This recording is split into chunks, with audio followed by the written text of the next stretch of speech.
Our first placement was two little guys.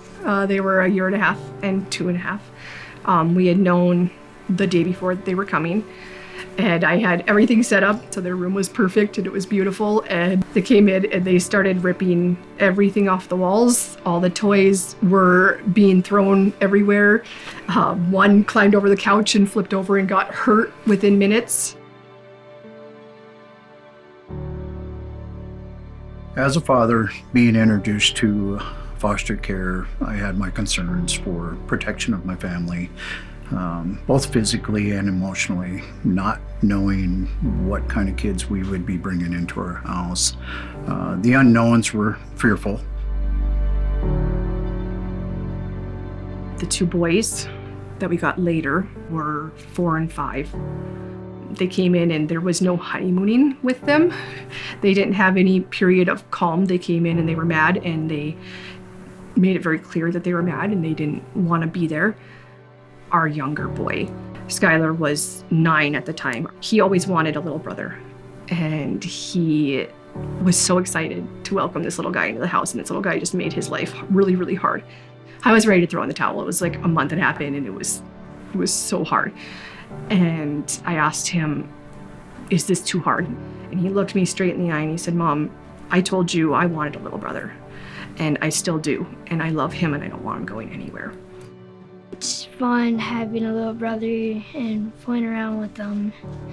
Yeah, sometimes I do forget that they're not my biological sibling, but I still treat them the same way.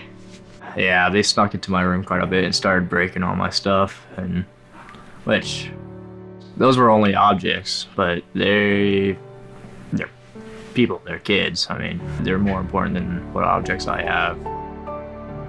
Our kids have probably brought us through the hardest times. Their innocence, the way they can just see it as this is what needs to happen, and there's not all the technicalities of what the future is going to look like.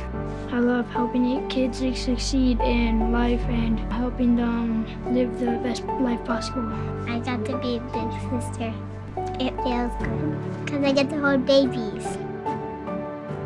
There were several times that we would pick up and drop off as the reunification process was taking place. We recognized how much these parents loved these kids and how much they wanted to get better so they could have their children back. And it was tremendously hard to see them say goodbye and for us to take them in and drive away. I would say the most beautiful part of fostering for us has been seeing these kids go home. We really didn't anticipate this being the beautiful part. We thought that would be the hard part. We got to reunite 3 families. Watching them work through their things and advocating for them, it was exhilarating just to see the progress they can make when somebody's cheering them on, because some of these parents didn't have anybody cheering them on as kids either. It was really cool that all 3 of the reunifications we got to be part of, those parents got saved while they were working on their sobriety, while they were working on their parenting. We have changed the whole way we view family. We are a community. We do things together. The amount of unconditional love that I've seen in our kids develop is a true blessing and truly God's work. This is what God wants us to do. He wants us to be part of not only the children's story, not only the kids' a safe place, but part of the redemption of these families and their walk with God.